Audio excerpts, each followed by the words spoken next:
Kaixo zer moduz, ongi etorriak Eusko Ikaskuntza saioaren edizio berri honetara. Euskaraz arituko gara gaur eskuartean dugun gaia honakoa delako hain zuzen, gazteen hizkera. Horretaz arituko gara bai, hiru gonbidaturen ondoan, Jaime Altuna, Kike Amonarriz eta Jose Ramon Zubimendi.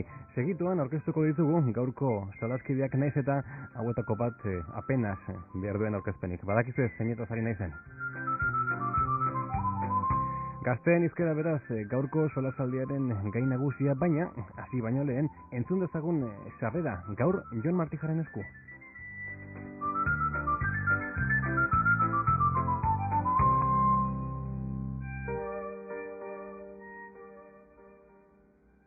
Gazteen artean, euskararen erabilera sustatzeko aurrera eramaten ari diren hainbat proiektu ezagutu ditugu azken urteotan. Gazteen hizkuntza kezka bihurtu da berriz eta zenbait aditu eta euskaltzaleek erabilerari ez ezik, hizkuntzaren kalitateari ere erreparatu nahi diote, hizkuntza berari alegia. Dagoeneko horren berriak ez diren teknologiak eta globalizazioa bera gaur egun eta etorkizun hurbilean aintzat hartu beharreko esparruak izango dira. Horrexegatik, batzuen iritziz, bada garaia zenbait oinarri behingoz finkatu eta aurrera jotzeko urratsak emateko. Gazteen hizkuntza, gazteen euskara, hori dugu gaurko gaia. Eta esan bezala, gure artean hiru gonbidatu ezkerretik eskuineran, ez azuek ez ikusi, Jaime Altuna, Urtsintza Aisialdi Eskolako kidea, arratsaldeon Jaime, eskerrik asko etortzeagatik. Arratsaldeon. Bere ondoan Kike Amonarriz, umoregilea eta soziolinguistikan aditua, batetik bestetik ETB bateko Mihiluze programako zuzendari eta aurkezlea. Eskerrik asko Kike etortzeagatik. Zuei deitzeagatik. Eta arratsaldeon. Eta amaitzeko Jose Ramon Zubimendi, Euskaltzaindiako kide dugu, Euskaltzaindiako Jagon saileko korpus batzordeko idazkari akademikoa besteak beste. Lehen esan dugun bezala.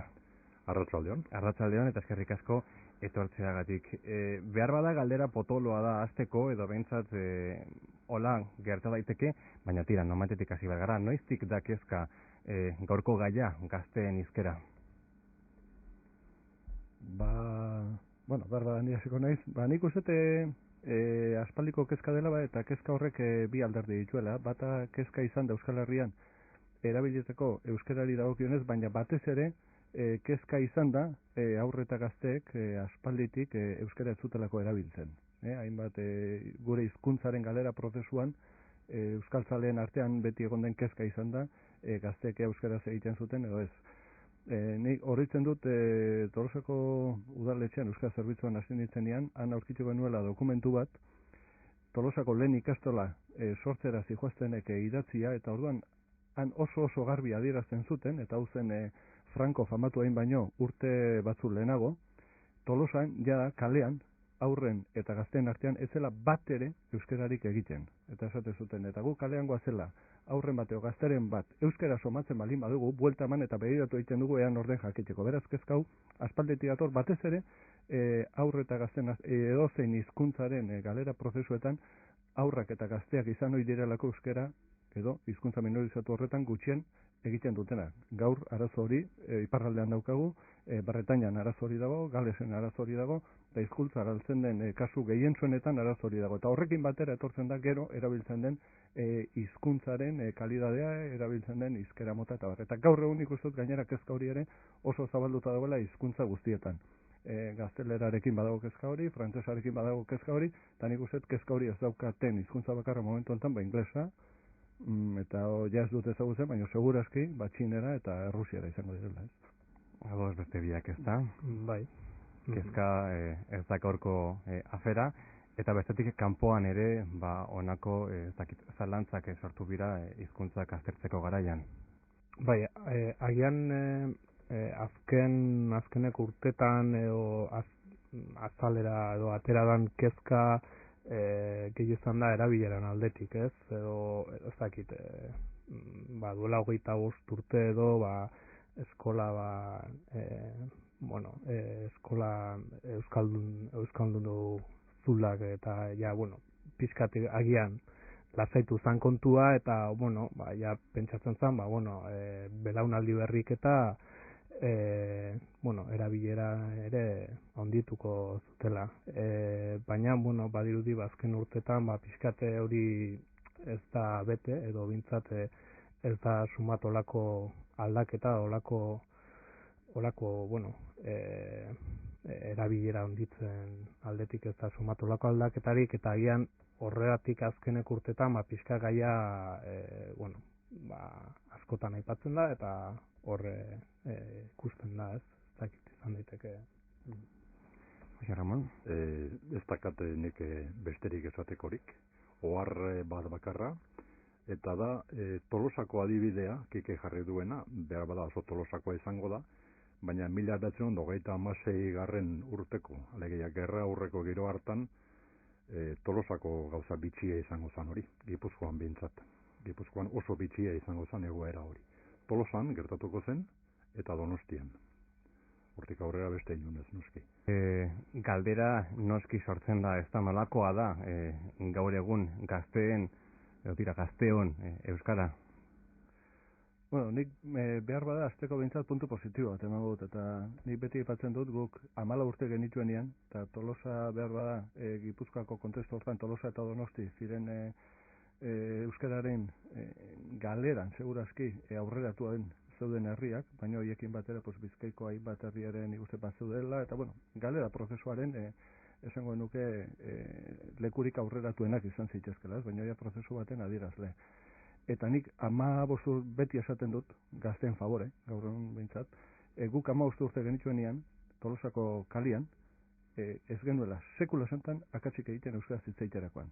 15 urte genituen Tolosar gazteen artean, inoiz ez genuen akatsik egiten euskaraz hitzaiterakoan, erabat euneko erderaz egiten genuelako. Odo nik uste, abia puntua, nik beti hor jartzen dut.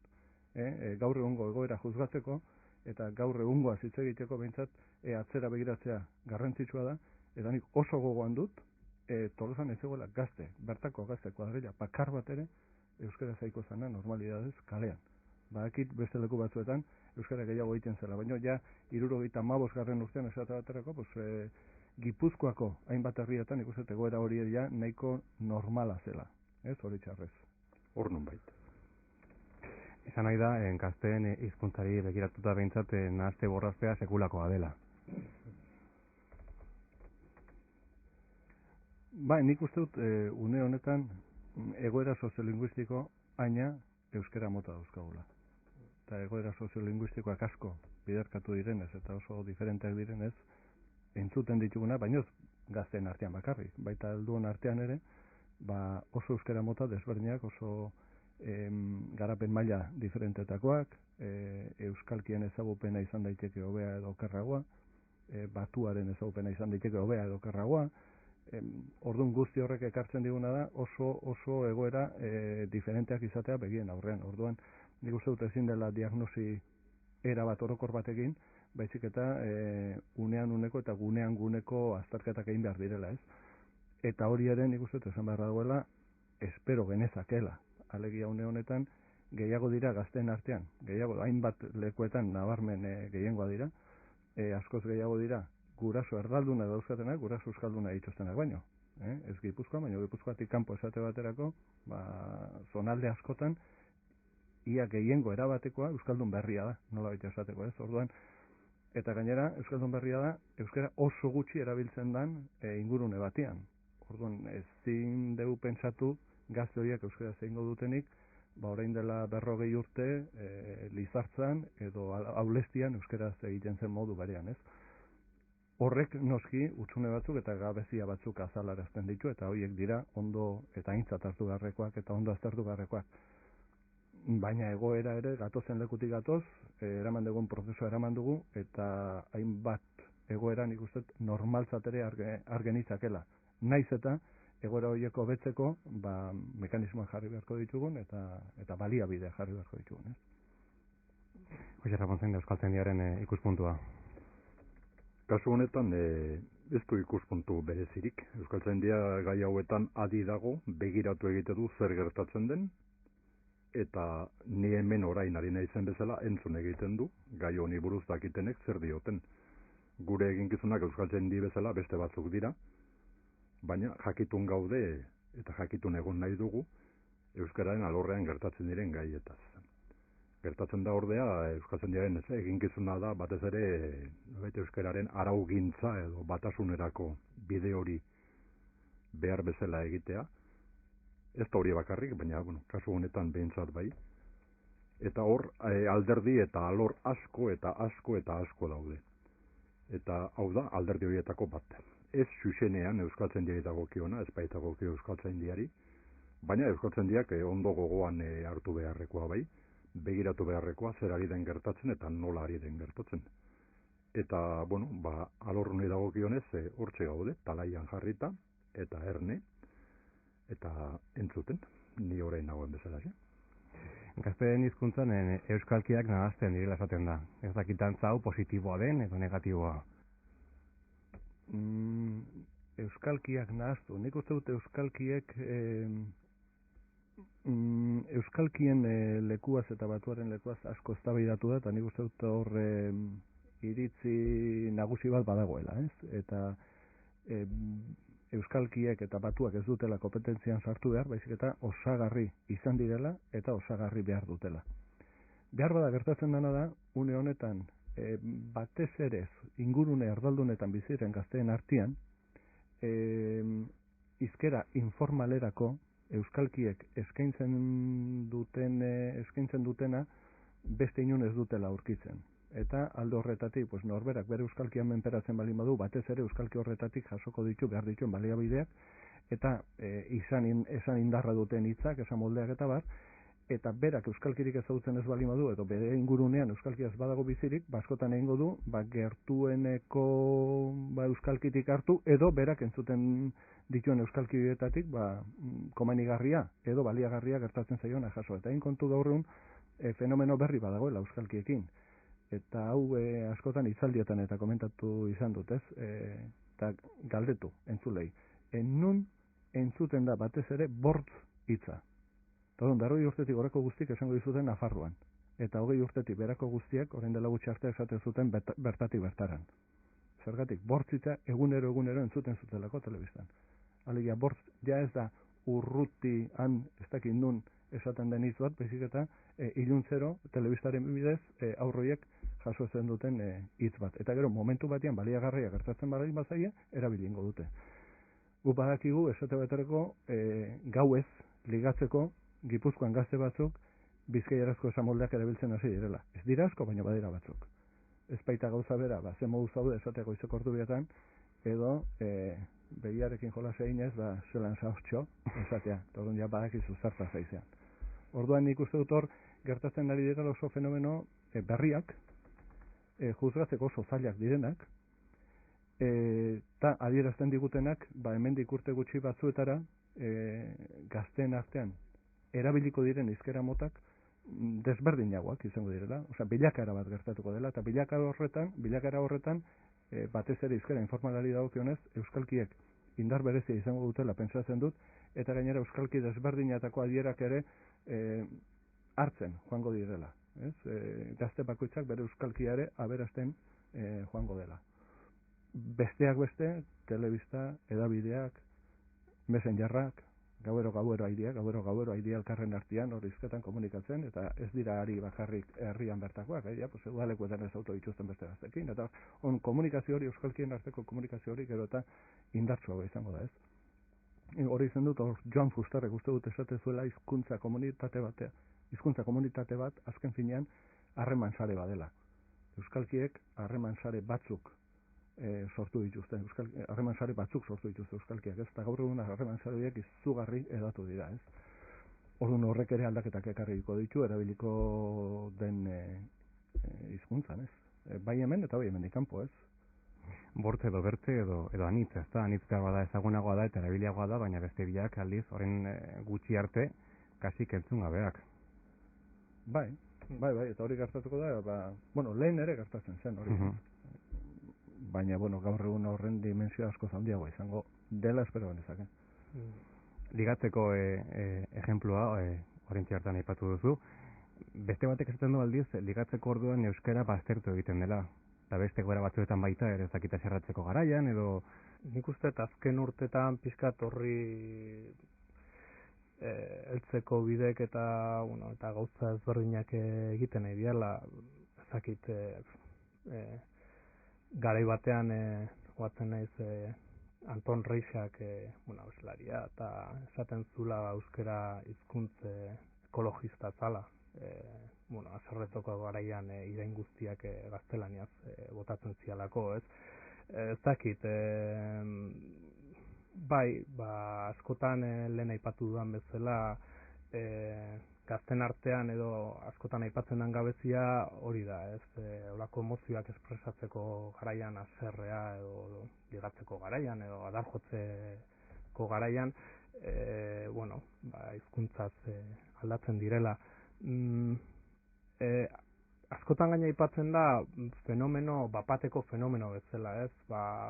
Irakasleen artean asko entzuten da, edo gurasoen artean, gure aurrak, txikitatik euskeraz, etxean euskeraz, eskolan euskeraz, eta bapatean, iristen da adin bat, kalean entzuten dituzula, eta erderaz, barra ideala. Nire ustez, nahiko fenomeno progresiboa dala, ez dala bapatean nola artxila-mortxila esan eta erderaz pasatzen diala, gertatzena, agian lehenengo urtetan, gehiagi konturatu gabe pasatzen den fenomeno dela eta ez guraso irakasle ez diela inbeste kezkatzen edo, ez? Haur txikia 3 urtekin naiz eta ingurune euskaldunetan izan, salbuespenak badaude, baina naiz eta familian euskeraz aritu eskolan ereduan eta erabat ingurune euskaldunean izan, edo nahiko euskaldunean izan, txikitatik jazten dira gaztelaniazko zenbait gauzak botatzen, eta gainera askotan hor nabaritzen da erregistro gabeziak nondik datozen, ez? 3 urteko aurrak txantxa abestiak eta esateko garaian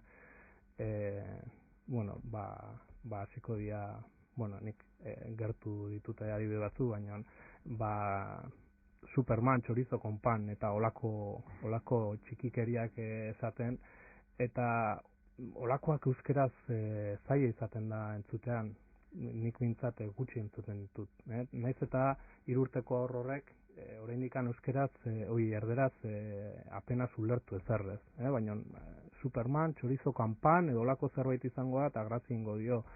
Edo primero cagadero, segundo campeón. Olako txantxa abestitxoak gaztelaniaz botatzen dituzte, batzutan baita euskerazko jatorria izan da ere, ez?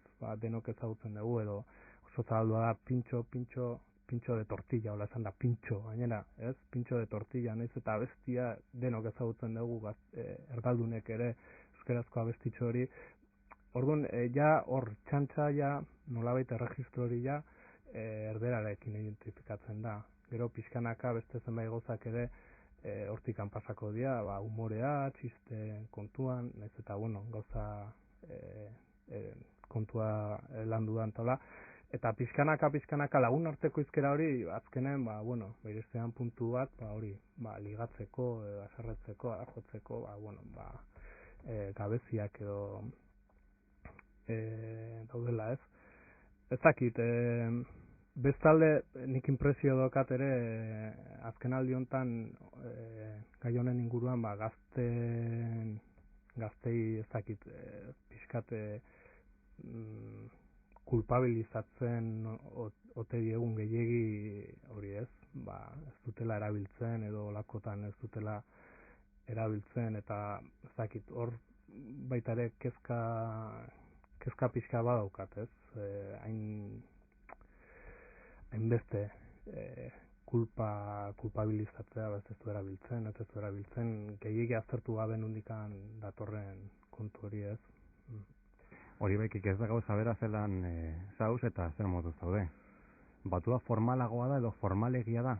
Nik uste batuak badituela bere funtzioak, batua gainera sortuta duela batez ere funtzio jasoetan erabilia izateko, eta hori jakin behar dugula.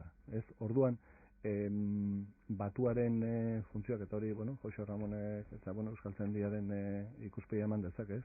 Ni baino zuzenago segurazki.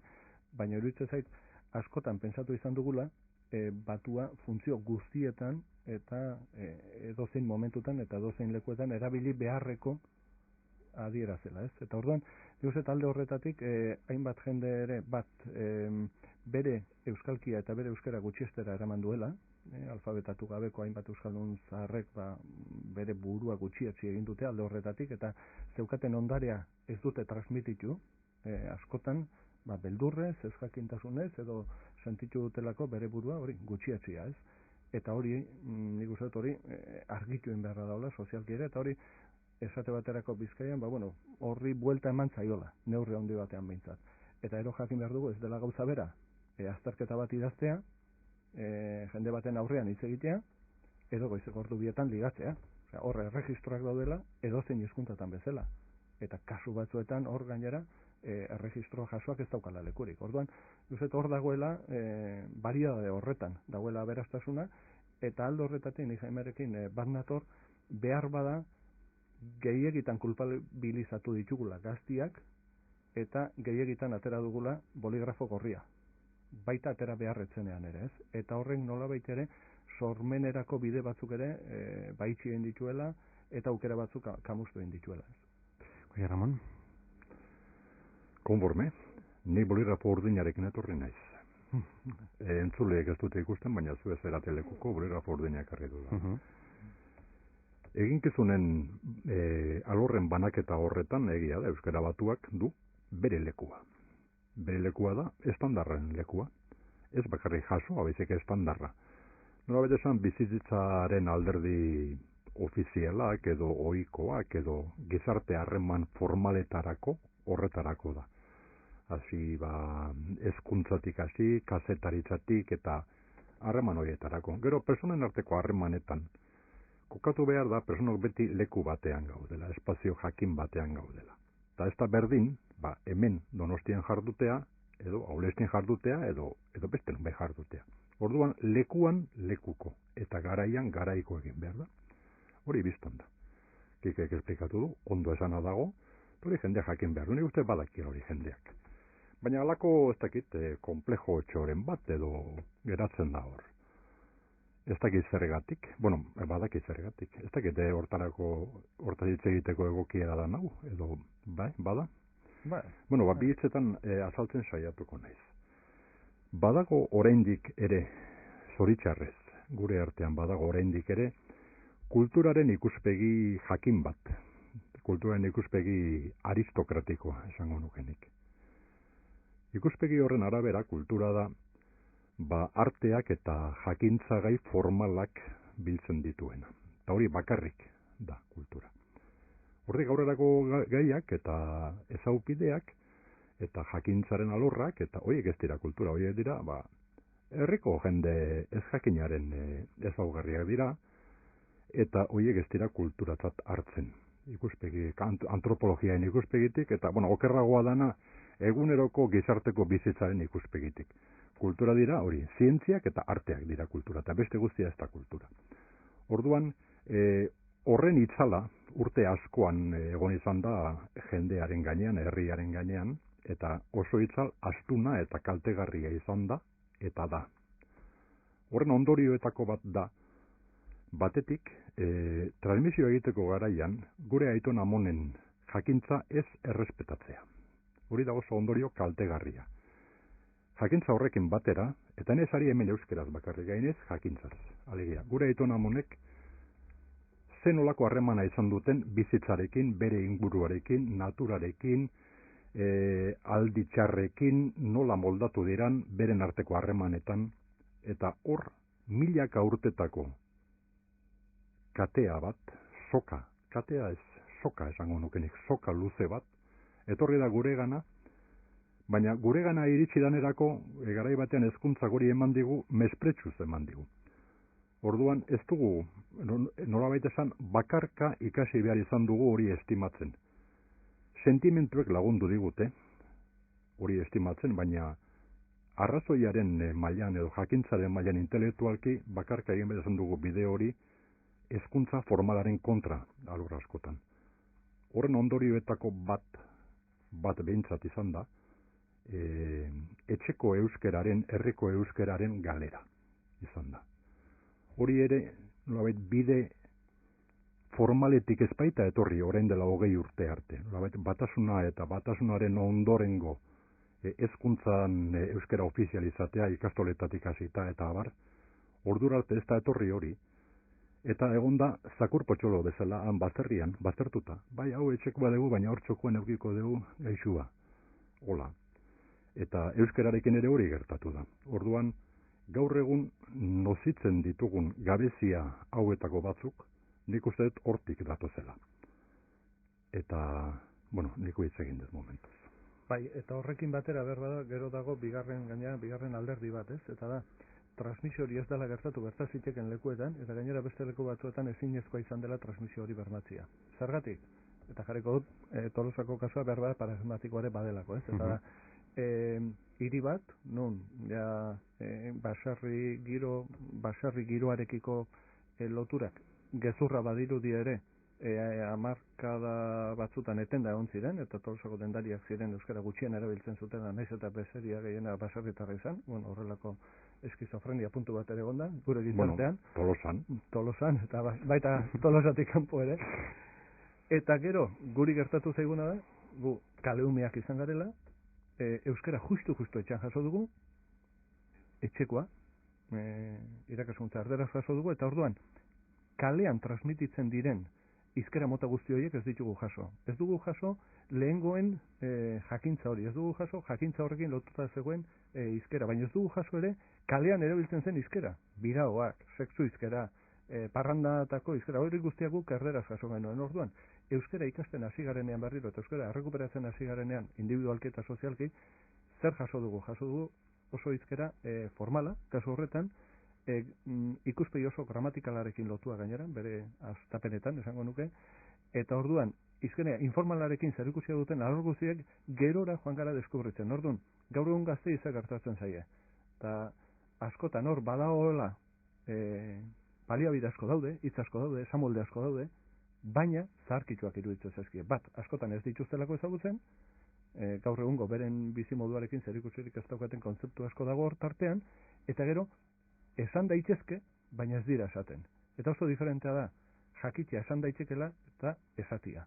Orduan, esate baterako sexuarekin zerikusi daukaten esamoldeak eta galdetzerakoan gaztek badakizkite. Baina erabiltzen ez direnez, ez dituzte erabiltzen zergatik. Edo kutsu eskitua hartzen dietelako, edo beren burua arraro sentitzen dutelako hitzoiek erabiltzen. Orduan, askotan komentatu izan dugu. Eta zuek badakizu hemen masturbazioa nola esaten den. Eta gehien zuenek badakite, baina nola erabiltzen duten.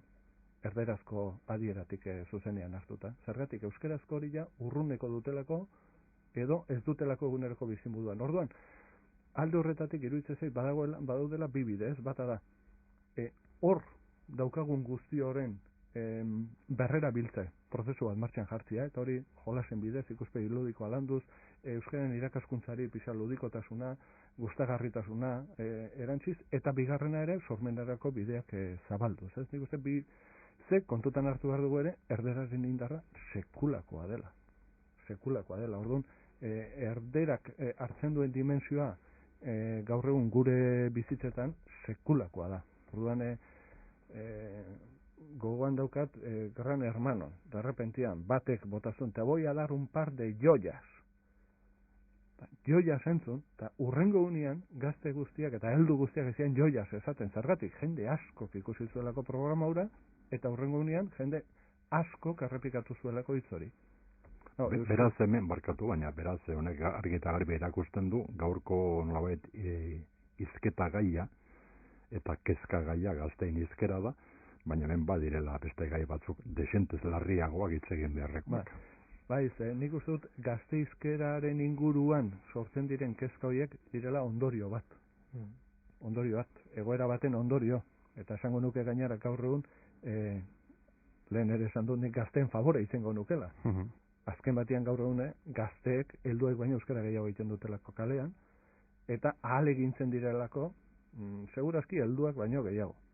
Besterik da, daukatenetik egiten dutela, eta askotan dezaketenetik egiten dutela, ez? Alegia gazteek ez, islatzen dute behar bada hizkuntza beraren gabezia edo ahultasun guztiak. Eta bizitzaren ikuspegiarenak ere bai dirudien, ze entzunak entzun, hemen besteak beste irakatsi beharko litzaieke zaborra datorkienean alde batera botatzen. Hasteko bereizten zer dan zaborra, eta alde batera botatzen. Eta ene ezari hizkuntzaz bakarrik. Horre Kike jarri duen adibide hori Gran Hermanorena, nahiko adierazgarria da. Eta horretan ere, hizkuntza gizartearen ispilu izango da, horretan ere. Ja ez da zenbat euskera eta nolako euskera, baizik, ja bizitzan ematez zaizkien gauzetatik, zaborra ere ahoa betean eta eskuak betean hartzen baldin badute, beste zerbait ere pentsatu beharko duzue. Eta duzue diot hori ez dagokiolako euskaltzaindiari. Erreferentzia falta da euskararen gabezietako bat, edo behintzat euskal gazteen hizkuntzaren gabezietako bat? Zakit... Nik bai. Bai. Erreferentziak badaude pila bat, Kikek esan du lehen. Bai, gero da, erreferentziak sortzea ere, erreferentziak ezautzea, erreferentziak sortzea, eta erreferentziak komunak behar direla askotan, ez? Eta komuna ez da oso txukuna, baina, bueno. Bueno, la samar da hori. Ez dakit hori galdetu euskaltzaindiari. Zalantza nun euskaltzaindian, galdetu. Deitu, jagonetera idatzi eta galdetu. Ja nola esan behar dena. Eazten dugu, Noiziamen deitzen dugu. Orain dela gutxi, eta telebistako kasu bat jarriko dut. Bada, hor, Andaluzian egiten ari diren programa bat, eta, bueno, proiektu gisa bintzat, hemen telebistan badabil, une honetan. Eta, hor, jende zaunari, galderak egiten zaizkio, eta ekasten dira famatuak, eta kontatzen ziguten, lenguan, hor, ibili diren batzuekin izketan, eta baina, Andaluzian, aurrek dauzkaten erreferentziak, eta ja persona konkretu ez ari naiz, abestiez, liburuez, asko dira, eta ia denek ezagutzen dituzte. Partekatzen dituzte referentzia horiek. Gure Euskal Herri honetan ordea, oso referentzia mota desberdinak dituzte, Lizartzeko aurrek, Sestaokoek, Muskildikoek, eta Baionakoek. Tafailakoek edo Lesakakoek. Orduan, gero guzti hori martxan jartzea, ez da erresa. Ez gara inbeste. Lehenguan, Kataluniako telebistako adiskide batekin komentauta, eta berak esatezien. Erderaz. Zuei ez altzaizu iruditzen beti persona berak izatela elkarrizketatzen. Eta gui ez. Ez. Gu beti persona beak egia trebistatzen. Osea, gu ez daukagu irudipen hori, zerrenda beti berdina da. Zergatik, bueno, ez gaude hainbeste, eta muga horiek baditugu. Gaur egun, gazteen artean, 16 urteko gaztek ze musika talde dauzkate referentzia zat. 16 urte 15 urteko neska gazte batek, euskarazko ze musika talde entzuten ditu. Aterako dira, lauzpa, bost, izenez, askoz gehiago. Muga horiek ere baditugu. Erderak ez duzka muga horiek. Askoz ere, eta, bueno, borroka hortan gaude, eta borroka horren ondorioak ez dira bakarrik linguistikoak, noski. Era askotakoak dira, baina gero guzti horrek badu ondorioa erabiltzen den hizkuntzan eta erabiltzen den hizkuntza motan. Bai, lehen, bueno, azaroan izan zen Gazteizkean inguruan jardunaldi bat Leioan, eta oso zati interesgarrian zen gazte batzuk mai inguru bat osatu zutenean, eta Kikek aipatutako olako gauzak esaten zituztelako, ez? Guri, guk euskeraz denek bazekiten, zuen lurralde ezberdinetakoa, Barainengoa, Baionakoa, bueno, Gipuzkoarra eta Bizkaitarra bazen ere, eta asko errepikatzen zutena kontu hori izan, ez? Nolabait erreferentzia komunak edo ez zituztela, eta lehen Kikek aipatu duena, ez, guri lagun artean gaudenean eta ezakite, mola mazo edo ateatzen zaigu, natural, eta atsegin dut edo ez dakit oso lagun arteko izkera izango litzaken hori, baina hori bota ezkero batek esaten zuen, hori botatzen badenik esango diatena, ara, hemen dago aekako irakaslea, ez? Eta ez zaiola bat ere praktikoa, eta esatu zuten eta badakigu azken urtetan balegina berezi egiten nahi dela, eta hor da hola Mantxut, hor da hola Miluze, Guazenmak, daude beste programa olakoak, baino ez digu balio. Hoi zan beraiek aipatzen zutena. Guatzen naiz, jardunaldi hortan sekulako eztabaida sortu zen, gainera, ordura arte, aipatzen zian guztia, zian, olako programa aurkezten zan, hau iten egea, gazte izkera, lagun arteko izkera, eta, nolabaiteko olako jardunaldietan sortzen den giro izaten, aigea gauzak iten, eta batean iritsi ziren gazte eta esan zuten, zuek aipatzen izaten guzti hori ez digu balio.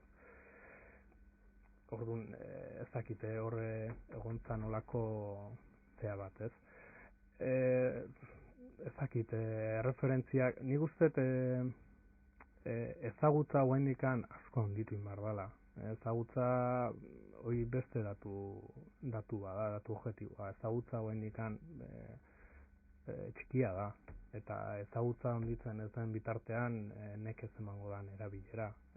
Askotan aipatzen da erabilera, gazten artean erabilera txikia dela. Nire ustez dagoen ezagutza mailarekin nekez emango da erabilera handiagoa kontutan hartuta denok elebiduna gehala. Denok elebiduna geha, euskaldunak esan nahi dut, erdaldunak ez. Orduan nuen dikan ezagutza asko onditu beharko da, eta guk iaz Pasaian udalerako azterketa bat egin genuen, edo datu batzuk atera genitun gazten artean hizkuntzan edo inguruan, eta horra atatzen zen datu nire ustez interesgarri bat dala euskeraz gaztek euskeraz erabiltzeko oso ondo ezagutu behar dute. Beste hizkuntzekin Inglaterra edo Irlandara baldin bagoaz agian inglesarekin ez zaigu gertatuko, zean derrigorrez inglesa hitz egin behar duzu, baina hemen benetan euskeraz hitz egiteko naturaltasunez edo maiz euskaraz hitz egiteko benetan ezagutza maila altua eman behar da. Eta bai, eskolan ikasitako euskerarekin, ereduan edo dena delakoa, zerbait erabiltzen da euskera, baina ez gehiegi. Orduan hori nik uste ere importantea da, hori kontutan hartuta, referentzikin batera. Behar bada, igual guk badukagu kontu honetan gabiltzan guztiok ikuspegi nahiko eskorra emateko tendentzia, eta behar bada gaur ere hemen esaten ari garen guztiarekin entzuleak oso ez dakit ikuspegi negatibo ardezak, eta nik uste argiak ere nabarmendu behar ditugula, eta argilun horietan badira argiak, eta nik uste dute Jaimek esan dituela batzu, baina gero eta gazte euskaldun gehiago ditugu, nik uste hori ere ezin dugula aztu. Gero eta euskara gehiago entzuten da aurre eta gazteen artean, hori ere datu pozgarria da, eta gainera Euskal Herriko luze zabalean entzuten da euskara gehiago, eta tuteran ja badira gutxi dira, baina ja badira batzuk euskara zaidianak. Bilbon gero eta euskara gehiago entzuten da Iruñean, Gipuzkoan aspaldiko urteetan ez bezala entzuten da euskara aurre eta gazteen artean. Baita Tolosan ere. Euskarazko produktuen konsumo aurre eta gazteen artean ere ez da txantxetakoa. Orduan, guzti hori badaukagu. Eta segurazki kezka hauek sortu zezkigu orain, bidearen zati handi bat ere egin dugulako. Nik uste hori ere esan beharra dagoela. Bestela beti oso ikuspegi eskorra transmititzeko arriskoa daukagulako. Eta gaur egun gainera, aspektu hauetaz hitz egiten ari baldin bagara, neurri handi batean da, ja oinarri batzuk ere finkatu ditugulako. gaur egun arraroa litzateke Gipuzkoan 10 urteko gazte bati esatea, izu, non dago hemen udaletxea, eta gazte horrek erantzutea, oie, perdona, no te entiendo, hori gerta liteke, baina, bueno, pues gazte horrek problema latza dauka. Iruditzen zait, hori ere esan beharra dagoela. Eta aipatzen ari garen, guzti hau aipatzen ari garela ere zentzu batean, eta da, aurrera egin nahi dugulako, eta behar bada, garai batean, lortu ez ditugun espektatiba batzuk genituelako helduok. Eta gero, gazteek hitz egiten duten bezala, eta gazteen izkera ere, uste, aintzat hartu behar dugula, hori, oso, taldetxo bat biltzen danean, batzuk, gure euskalduna dituzte, beste batzuk erdalduna, batzuk etxean euskaraz egiten dute, beste batzuk ez, batzuk euskaraz bizidia, beste batzuk ez, batzuk euskalkia ezagutzen dute. Eta orduan, guztiek batzen direnean, azkenean zer egiten dute? Ba, nolabaiteko konsensus linguistikoa sortzen dute. Eta hortik sortzen dira oso forma berriak. Eta nik batzen ez oso gertuko daukadan gazte batek behin esan ziana, zuzendu nionian, eta esan zian, aia, bakit, baina gukola itzeite dugu, bale?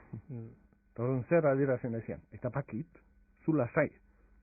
Azterketa egiten duenean ondo jarriko, zu lasai horrekin. Baina gukola itzeike dugu. Orduan lasai etzean esan, ondori hori ikatera du. Barkatu esatia, esan zen, arek esan zen bakit, alegeia. Ni nire kontua erteratzen ari naiz. Zu hor konpon. Hor konpon eta lasai ez du gauza bera. Ez, baina lasai ere esan aizian. Lasai ere esan aizian, eta esan aizian, bakit, eta hau, azterketetan jartzen dudanean, ondo jartzen dut. Baina lagunekin nahi naizenean, nik horrela hitz egiten balin badut, ez naiz taldeko bat gehiago, naiz taldeko desberdina. Hori, eta gero, lasai, eta lasai, bale, ez, bale, santian, eta bale. Hori ere bale, esan dagoan, esan nahi zizkian bi gauza, nik uste, eta bata da, pelma, egunero kontu berdinarekin bueltaka, eta bigarrena zan, lasai, zau, adinean aurrera inala ere aldatu egiten da. Ez baitute gazteek berdin hitz egiten 10 urtekin, 18 urtekin. Orduan, baina, hor daukagu gure baina propioa. Erderak ez daukana, eta gaztelaniak ez daukana, eta frantsesak ez daukana. Eta da, une honetan, gazteleraren eta frantsesaren eragina gure hizkuntzan ez dala bakarrik lexiko aldetik jasaten duguna, pues inglesak gazteleran erain desan bezala, baizik eta aspektu sintaktikoetan, morfologikoetan, eragin hori oso haundia dela, ez? Eta horreon behar dugula eta hori sendatzeko bide bakarra, eta ez dagupena sakontzea, eta erabilera esparruak handitzea, eta erabilera handitu, eta erabilera handitu. Erabilera handitzen den urrian gu badakigu hemendik 40 urte, eta ez dela euskaraz hitz egingo, orain dela 40 urte hitz egiten zen, modu berean. Aldatuko da. Eta segurazko ez da aldatuko, guri gustatuko litzaiguken bezala. Baina, aldaketa hori, gure baitatik sortzen baldin bada, aldaketa natural bat izango da, ez? Arazoa litzateke, gazteleraren eta frantsesaren eraginez, gure hizkuntzaren erabateko degradazioa gertatzea. Bai, nik uste espektatibana oso importantea da. Nik uste bintzat nik inguruan guraso haur txikia dituzten guraso asko ikusten ditut nolabait galduta nolabait ezatute, baina bueno, guk euskeraz etxen hitz egiten dugu, askotan ez da izaten, aurrekin hitz egiten dute, baina gero ez da inbeste, baina bueno, hitz egiten dugu euskeraz, eskolan ere euskeraz, euskeraz matrikulatua daude, baina nala ere 4 urtekin eta ja lagunekin gaztelania zaidia, eta ez dakit, espektatibak agian hori, Kikek aipatzen zuna, ondiegiak edo izaten dira, eta nik uste hori, olako mezu negatiboak ez jasotzeko edo emateko, garbi euki bar dugu zein den egoera linguistikoa, diglosia egoera nolakoa dan, olako tan ez erortzeko eta ez egoteko denbora guztian ez badakizu euskeraz, hitzein euskeraz eta etengabe, bai gela barruan, bai jolas orduan, bai parkean lasai daudenean, inorri ez zaigu okurritzen aurrei harrapaketan jolasten aibadia, eta zuek badakizu eskutaketan jolastu, jolastu eskutaketan, ez? Baina parkean, urruti baldin badaude, lasai gurasoentzat, baina hortan bai, ez? duela gutxi Xabier Paiak artikulu batean aipatzen zuen gauza nei aipatza gustatuko litzaidakena, nei gustatu zitean asko eta zan batez ere ingurune erdaldunetan, hau da kalean euskara gehiegi entzuten ezan tokietan, hori erdararen erabilera deskriminalizatu inbar dugula pixkat. Hau da, ezin degula egon denbora guztian, kristua zerat euskeraz ez duzuelako hitz egiten, eta nire ustez kontzeptu interesgarria da, eta kontutan hartzeko, zenbait tokitan esan behar nuen, baina nire ustez Euskal Herriko toki gehienetan.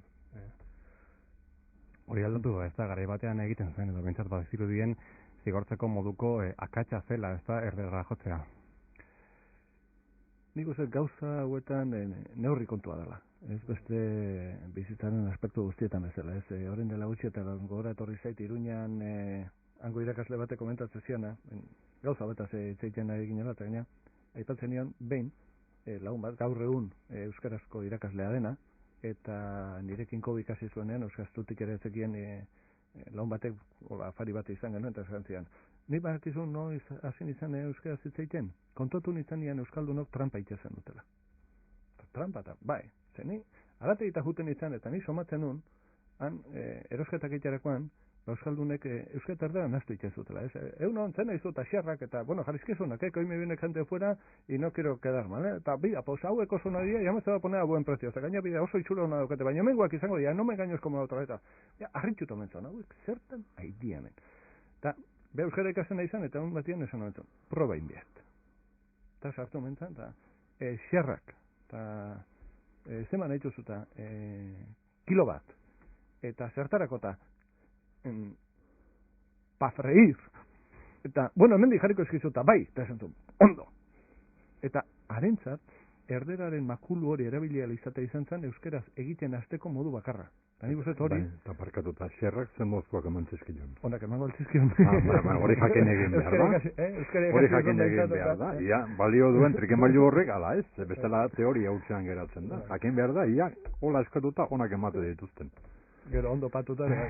Galdetu lagunari, ja. Ze fundamento gintzion. Hori batzuetan hori gertatu zegula, ez? Eta ingurune erdaldunetan gazteekin hori askotan gertatuela. Eta hori Iruñan kontatzen zian irakasle batek ikustezula, talde bat eguna, gainera kontzientziatua, baina euskaraz eta erderaz, eta nazian zebilela, eta esan zula, nik hauek lortu behar den, nik hauek euskaraz ondo jartzia. Eta hon, atzeen ordu guztietan, atzetik ibiltzen zala, eta hola ez esan, hola, eta esan zuen, baldakizu ezen lortu nun, gaur ondenak erdera utxe zaidia. Nazkatu intzitun. Ordu nik uste horreren neurri kontu badagoela, eta jakin beharra dagoela, gauza noiz esan behar diren, gero, ze tonotan esaten diren. Guzti hori, eta nik ere irakorri nuen artikulu hori, eta interesgarria duitzu zitzaidan, askotan, egoera batzuetan, erderaren erabilera ezinbestekoa zaiolako hiztunari euskeraz egiten jarraitu alizateko. Gaur egungo baldintza soziolinguistikoetan. Azkeneko galdera denborak kasik agortu zegulako. Hobe da gaizki edo horren txukunez egitea euskaraz ez aritzea baino? Nik erantzun beraldio galdera zaila horre. Oso erresa da hori erantzoten. Aspaldi esana dago ona polita eta merkea aspaldi hiltzela, ez da era bategia, baina bastante egia bai. Beraz, galdera horri erantzute diot, onena da, ondo eta sarri egitea. Txandak kikerentzat. Ne gurasoekin egokitu zait itzaldietan eta horrelako galdera batzuk entzutia, eta nire esatia be, zuek eintzazue alik eta ongien, ze hobeto ezingo zue.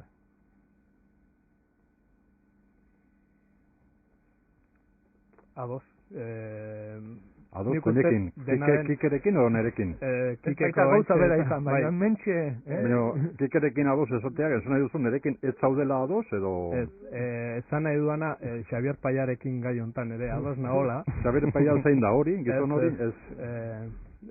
Aureliante xamarra du. Eta peak aipatuzun artikulo berean, aipatzen zuen, bere ustez momentu hontan erabilera handitzeko zea bidea da pizkat berriz aipatzea diskriminazio hori kentzea ez euskarari eta bueno pizkat lasaitzea denok lasaitzea eta erabiltzea pizkanaka hori ezagutza erabilera handitzen den momentuan lortuko degula hizkuntza txukuna hori kalitatezkoa eta komunikatzeko ondo egokitzen dana. Nik barkatu, adi entzun diot, eta oraindik ez dakit ados datorren kikerekin, nerekin edo biokin. Biekin akaso. Ez dakit. Jaime, Kike... Nitan kera eman aldio, Kike. Bueno, nitan kera eman diot, eta nik uste dut alik eta ongien egiteko, euskara ona eta sarri egiteko ere, bide horretan, onera eta alik eta maiztasuna hundienekora iristeko, urrats asko pasa beharko ditugula, eta urrats horietan, batzuk erderaz ere, egin beharko dutela, noiz. Baina barkatu hori zer da. Berak esan duena, Jaimek esan duena, edo idea. Hau da interpretazio libre. Hau propaganda egiten ari zaigu, orain. Interpretazio libre. Hola egiterik, eta gero Jaime bere alde ateratzedek. Horrela ez posible. Eskerrik asko, Jose Ramon. Ez horregatik. Gauza berakik eskerrik asko. Eta Jaime eskerrik asko horrengoan behar bada Paia jauna, gombidatu beharko dugu, ezta? Bai. Baina zu ez altzera Paia jauna. Engainatu no Jaime bai. ikusten. Eskerrik asko irurai. Horrengoan. Agur den hori. Agortu zizkigu beraz minutuak hori bai, joan baino lehen, Eusko Ikaskuntzak egitasmo bat gogoratu nahi digu.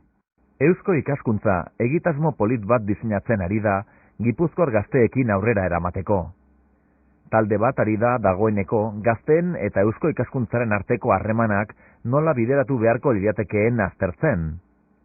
Eusko Ikaskuntzak ez du azten gazteak direla etorkizuneko zutabea eta topagune aproposa egokitu nahi du, denetariko erronkei ekiteko.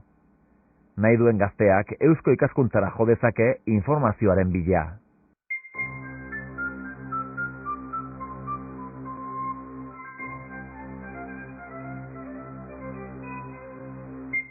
Eta gurtu baino lehen, gurekin harremanetan jartzeko bibide lehendabizikoa honakoa, 3 webikoitz, eusko-ikaskuntza.org eta bestea helbide elektroniko bat, euskoikaskuntza@herrigidoirratia.com. Besterik ez, datorren aste arte, ondo izan.